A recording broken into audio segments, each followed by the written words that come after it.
Hello and welcome to Quick Charge. I'm Mikey G, and it's Monday, July 31st. We got a closer look at Tesla's Megacharger and its massive connector for the Tesla semi-truck as the automaker is deploying a mobile station. While Tesla has gotten a lot of attention for opening up its charging connector, the NACS, there's actually another one on the market right now. The photos taken from a Twitter user show the connection port roughly the size of a CCS combo connector, but with a very thick cable attached. This particular charger is a mobile charger, so the specs that are listed may not be reflective of the permanent stations. The sticker shows an amount of output at 375 kilowatts, which for reference, a faster charging vehicle like the Hyundai Ioniq 5 has a max charge rate of 350 kilowatts. Tesla is likely going to be deploying more high-power megacharger stations at permanent locations as it starts to deliver more semi-trucks. For now, there's only a handful running a very limited route.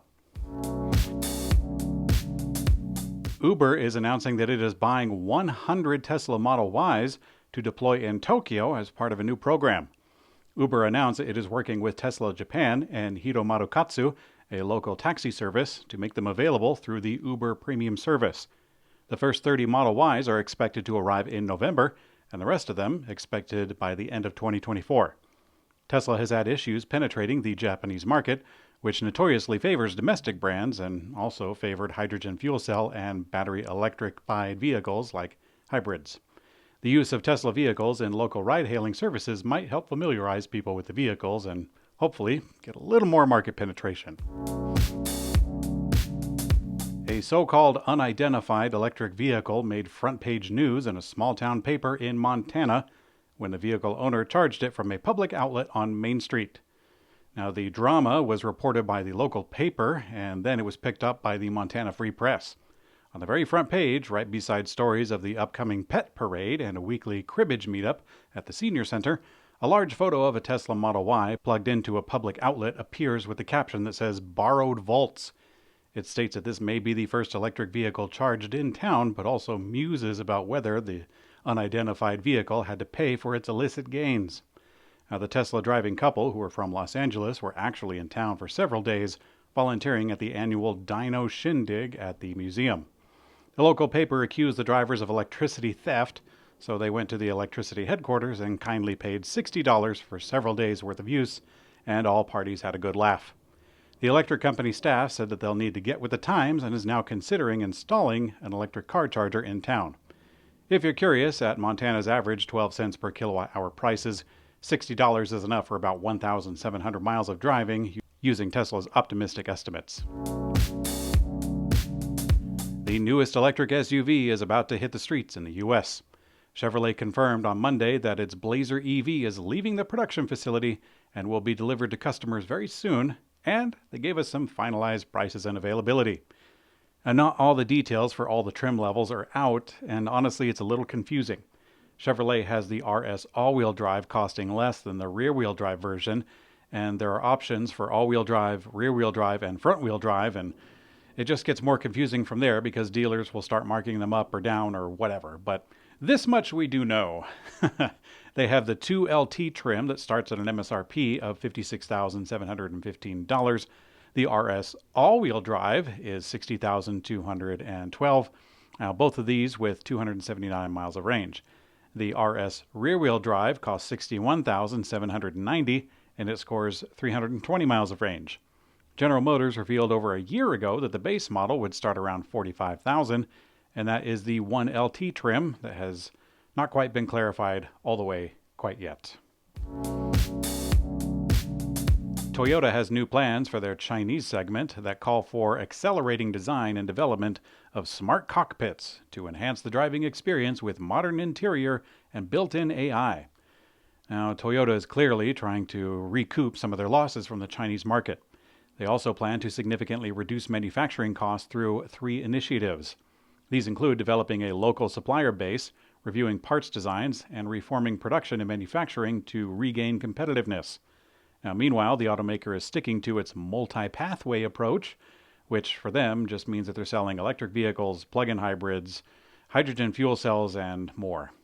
Now, this push for more competitiveness is a bit more urgent than the press release conveys, which is to be expected. In the EV-heavy market of China, Mitsubishi was the first to pack up and leave, but other Japanese automakers who resist electrification are also seeing falls in the region. This includes Honda, Nissan, and Mazda. Speaking of Mazda, Mazda will no longer sell the MX-30 in the United States after this year's model sold only 66 units. The MX-30 was only available in California, and it was actually brought back after being shelved, but this time it may be gone for good. This means that Mazda will have no electric cars for sale in the US. The MX-30 was not really sought after, being a rough mix of very small, expensive, and having a non-competitive range at just over 100 miles. The company recently gave an update on its EV plans and said that their EV sales target is 25 to 40% by the year 2030, which is rather optimistic from where they currently are, and it's still too low to meet the EPA rules. Mazda also doesn't have any electric vehicles on the horizon, other than a pretty cool concept car that might be an electrified Miata. But that still seems fairly far away. In today's community comment found on YouTube, David WS5439 says, VinFast will be a huge flop in North America. Anyone buying stocks needs to pay very close attention and be ready to sell. Yeah, David, that very well could be the case. Reviews of that first VinFast model sure got the company off to a rocky start. Before that, the only thing we really knew about VinFast was that they had a lot of money to throw at advertising. Along with every other news outlet, VinFast has approached us at Electrek several times for someone from our team to visit Vietnam and take a tour of the facility and very likely engage in general PR cheerleading for manufacturing capability of the country as a whole. The idea was passed around the Electrek staff, and eventually, no one took them up on the offer. I did talk to an automotive journalist in private who did do the VinFast tour, and he told me it was quite impressive. But honestly, I didn't take this summary as all that thorough for a number of reasons, and we all know full well that VinFast would put on a show for any visiting reporter. That's really a given for any company, but for a journalist, they're not really a plant inspector of any kind and likely has little experience with which to scrutinize what they see. So it's hard for me to take a whole lot of value in what is being said, from any journalist, really. Also, there is a language barrier that's 10 feet thick, as Vietnamese is a very uncommon field of study. I can't say much about VinFast, but I do have a little bit to offer for the Vietnamese people, as I've crossed paths with a few.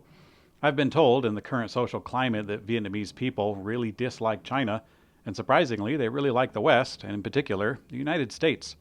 Having beaten both of these superpowers in an armed conflict, Vietnam is still overlooked on the world stage. I wonder if the company VinFast is an attempt at gaining some notoriety for the country as a whole. And if so, I hope they can turn out a good product in the near future. I would love to have more competition in the market, more options, and eventually, after the kids go to college, I might consider taking them up on that trip to Vietnam, but at the moment I can't commit to being gone for so terribly long. Thanks for watching Quick Charge by Electrek. I'm Mikey G, and I hope you have a great day.